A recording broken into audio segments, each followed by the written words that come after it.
I shocked family by dropping out of college, and now my sister is their idol. But they didn't know I became a blogger, and made thousands thanks to their lies, and now they. When I dropped out of college, my parents didn't just disapprove, they lost their minds. To them, I was throwing away the only chance I had to be worth something. My father yelled for hours, pacing the living room as if I had committed some unforgivable sin. My mother sat on the couch and cried, not because she was sad, but because she was embarrassed. "You've ruined your life," she said at least a dozen times that night. What they didn't know, what I hadn't told them yet, was that I wasn't just sitting around doing nothing. For the past 6 months, I'd been working on my Instagram blog. It started as a place to share stories and random thoughts about growing up in a family that constantly compared me to my perfect sister, Emily. I didn't hold back. People connected with it, shared it, and before I knew it, I had thousands of followers. Then came the money. Companies started reaching out, offering to pay me for sponsored posts. By the time I left college, I was making a few thousand a month, more than most of my classmates with part-time jobs were making. But when I tried to explain it to my parents, they wouldn't listen. An Instagram blog? My dad scoffed. "You think that's a real job? You're pathetic. You'll never be anything." My mother added. And of course, they raised Emily. She was their golden child, the pride of the family. Straight A's, scholarships, internships, the works. She was the best thing that ever happened to them. As they liked to say. Me? I was the failure. The mistake. I didn't argue with them. What was the point? They'd already made up their minds about me. But what they didn't know was that I kept a record of everything they said. Every cruel comment, every time they called me a failure, it all became fuel for my blog. And that blog? It was about to make them famous in a way they never expected. Family dinners have always been a spectacle. My parents treated them like performances where Emily got to shine and I was the unwilling background character. She'd tell stories about her latest academic accomplishments or how her professors just couldn't stop praising her, while my parents hung on every word. I usually sat there picking at my food, waiting for the show to end. But this time was different. My dad turned to me, almost as if he'd forgotten I was there, and asked, "So, what are you doing with your life now? Or is it still nothing to write home about?" I knew he was baiting me, but I'd had enough. "Actually, I've been working on my blog. It's going pretty well." My mom snorted. "That Instagram thing? You're still wasting time on that nonsense?" Emily chimed in with a grin. "You know, most people your age are getting real jobs. You might want to consider it." I smiled, keeping my cool. "It's not nonsense. It's a business. I have over 100,000 followers now, and I made $12,000 last month." The silence that followed was deafening. My dad froze in mid-bite, my mom's fork clattered on her plate, and Emily's smug expression vanished. For once I was the center of attention, and they didn't know what to do with it. Finally, my father broke the silence. "You're lying. That's not possible." "Why would I lie?" I asked, still calm. "I've been running a blog for months. I talk about my life, my experiences, and what it's like to be treated like the family failure. People relate to it, and they've supported me in ways you never did." My mother's face turned bright red. "You've been posting private family matters online? To strangers?" "They're not strangers. They're supporters. And they're the only ones who ever made me feel like I wasn't a mistake." My father's reaction was explosive. He slammed his hands on the table and yelled about respect and how I was disgracing the family. Emily, of course, tried to chime in with something snarky, but even she seemed rattled. Then my father said the words that changed everything. "Get out of this house. If you can't respect this family, you don't belong in it." I laughed. Not because it was funny, but because it was exactly what I expected. "Fine," I said, standing up. "You've been making it clear for years that I don't belong here. Thank you for confirming it." I went upstairs, packed my things, and left that night. I didn't cry, and I didn't look back. For the first time in my life, I felt free of them. When I left my parents' house that night, I didn't know where I was going. My options were limited, but there was one person I knew would take me in without hesitation: my grandfather. Grandpa had always been different from the rest of my family. While my parents were obsessed with appearances and accomplishments, Grandpa couldn't have cared less. He'd lived his life on his own terms, working hard, staying humble, and never giving a damn what people thought. When I showed up at his house with a duffel bag slung over my shoulder, he didn't ask a single question. He just opened the door, looked at me and said, "Well, I guess you'll be staying for dinner." That was it. No lectures, no judgment, just a hot meal and a place to sleep. Living with Grandpa turned out to be just what I needed. His house was quiet, his rules were simple, and most importantly, he didn't treat me like a failure. He would occasionally ask about my blog, not because he fully understood what I was doing, but because he wanted to know that I was happy. And I was. More than I'd been in years. With my parents' constant negativity out of the picture, I threw myself into my work. My blog became a huge success. I shared stories about growing up in a family where I was always second best, where every conversation seemed to end with, "Why can't you be more like Emily?" People ate it up. They shared their own experiences in the comments, sent me messages of support, and cheered me on as I grew. My follower count skyrocketed, and the sponsorships came in faster than I could handle. I was making more money than I ever thought possible for someone who didn't have a degree. Meanwhile, my family pretended I didn't exist. My parents never reached out to me, and Emily made sure to rub it in my face on social media. Every other post was about the amazing gifts she got from our parents' jewelry, vacations, a brand new phone. She basked in their attention, posting captions like, "So lucky to have the best parents ever." I didn't care. I wasn't bitter. If anything, it only reinforced what I already knew. I was better off without them. Grandpa, on the other hand, became my biggest cheerleader. He didn't fully understand the world of social media, but he loved hearing about my successes. "You're doing good, kid," he said one night at dinner. "They'll figure it out someday. And if they don't, it's their loss." He was right. I didn't need my parents' approval anymore. I was building something real, something that mattered, and I was doing it on my own terms. It didn't take long for word to get back to my parents about what I was doing. Someone, probably one of Emily's nosy friends, found my blog and sent it to them. I can imagine their faces as they scrolled through my posts, reading every story I'd shared about the way they treated me. I didn't hold back on the blog. I wrote about how they called me a failure, how they compared me to Emily, how they once told me I was the family's biggest regret. People online rallied behind me, leaving comments like, "You're better off without them," and "Keep shining, your success is the best revenge." When my parents finally confronted me, they didn't call or text.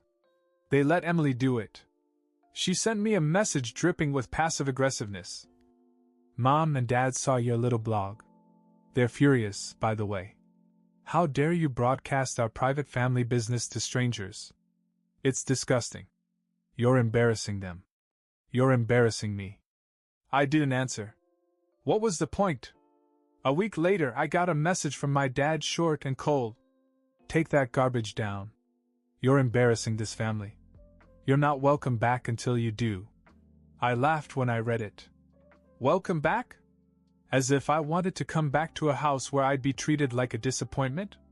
No, thank you. What they didn't understand was that their behavior had built my success.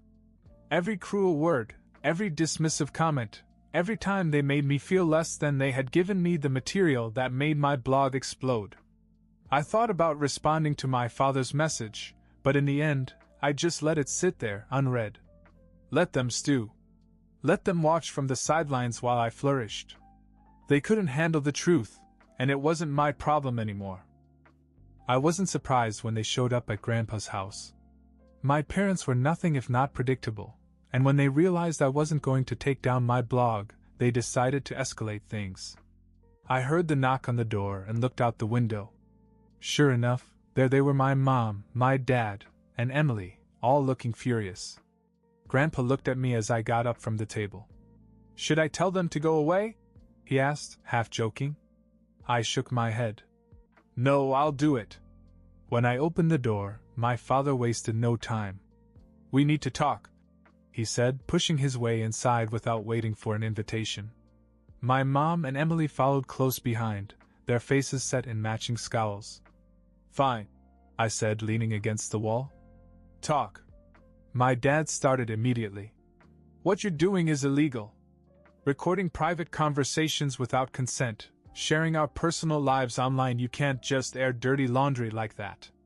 If you don't take it all down, we're going to report you to the police. I stared at him, letting the words sink in. Then I shrugged. Go ahead. Report me? That startled him. He blinked, clearly expecting me to back down. You think this is a joke?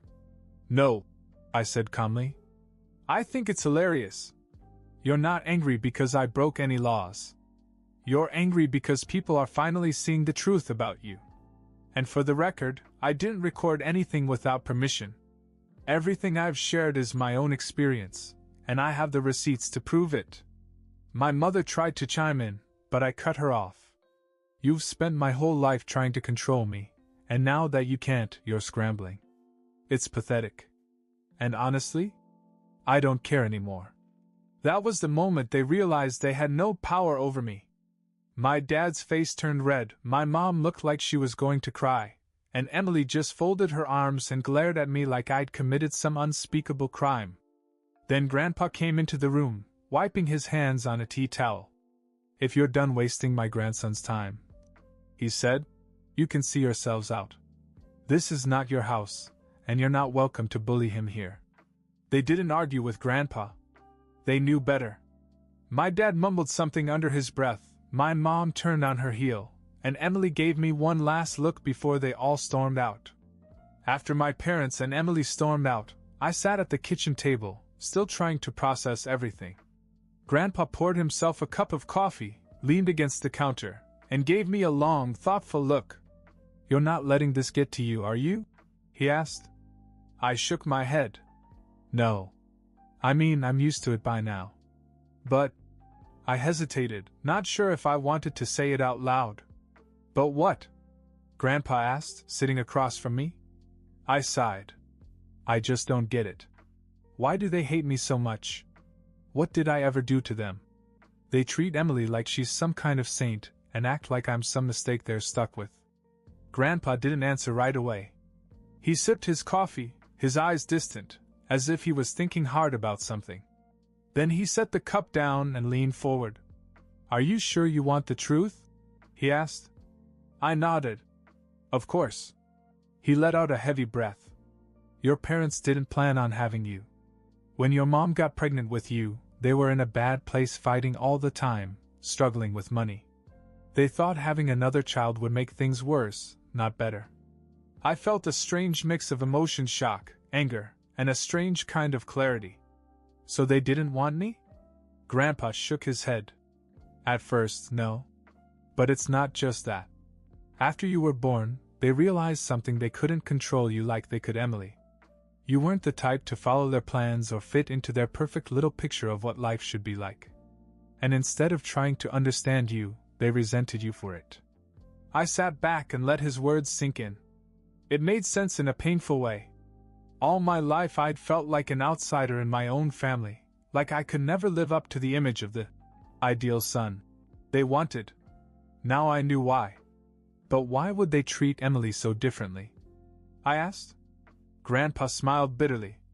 Because Emily plays their game. She does what they want, says what they want to hear, and makes them think they're perfect parents.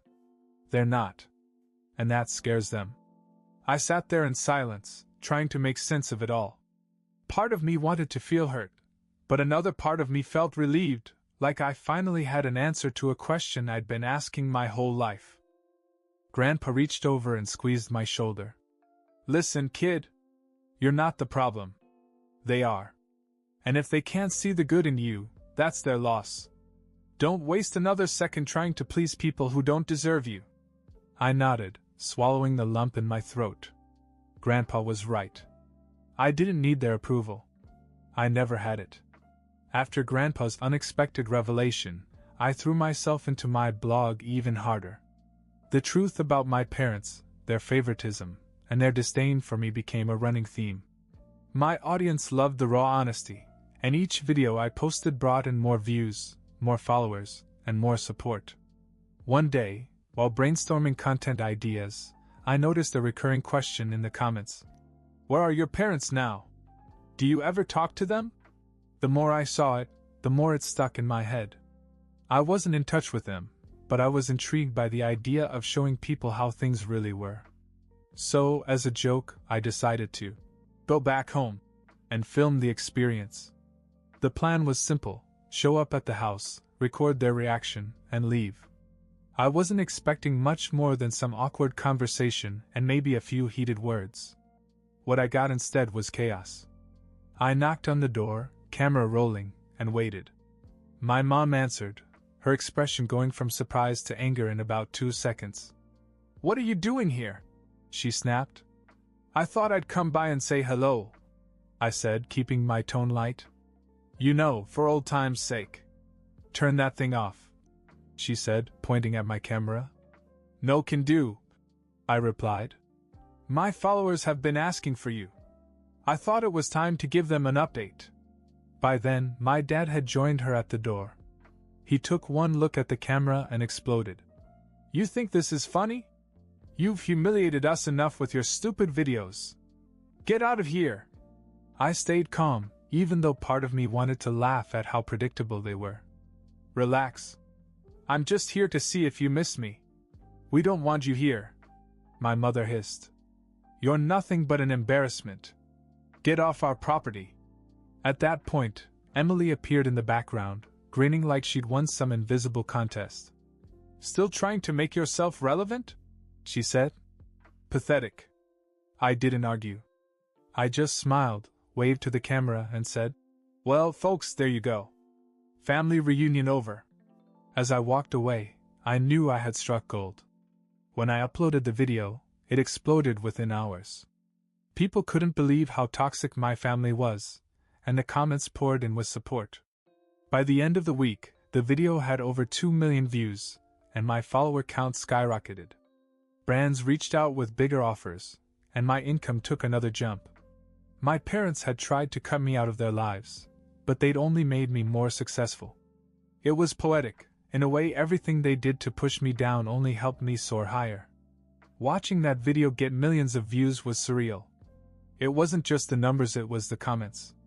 People from all over the world were sharing their stories, talking about their own toxic families, their struggles to break free, and how my videos made them feel less alone. That's when it hit me. I wasn't just telling my story. I was giving a voice to people who felt invisible, just as I had for so long. But as much as I loved the support, it also forced me to reflect on everything that had happened. My family wasn't going to change. My parents weren't going to wake up one day and realize they were wrong. And Emily? She'd continue to be their golden child, soaking up their attention and gifts, while I remained the black sheep. I used to wonder what was wrong with me, why I could never be what they wanted, why I was never enough. But Grandpa helped me see the truth. It was never about me. It was about them. Their need for control. Their obsession with appearances. Their inability to accept that I didn't fit into the little box they'd created for their perfect family. And honestly, I'm okay with that now. I don't need their approval. I don't need their validation. I have something they'll never understand: freedom. I'm building a life on my own terms, surrounded by people who actually care about me. My grandfather, my audience, and the friends I've made along the way, they're my real family. As for my parents and Emily, I wish them the best, I really do. But I'm done chasing people who just want to tear me down. If there's one thing I've learned through all of this, it's that sometimes walking away is the strongest thing you can do. Letting go of the idea that you need someone's love or approval to be happy? That's freedom. I'll keep making my videos, sharing my story, and growing in ways they never thought I could. And if they ever decide they want to be a part of my life again, the door is open, but only if they're willing to meet me where I am, as the person I've become.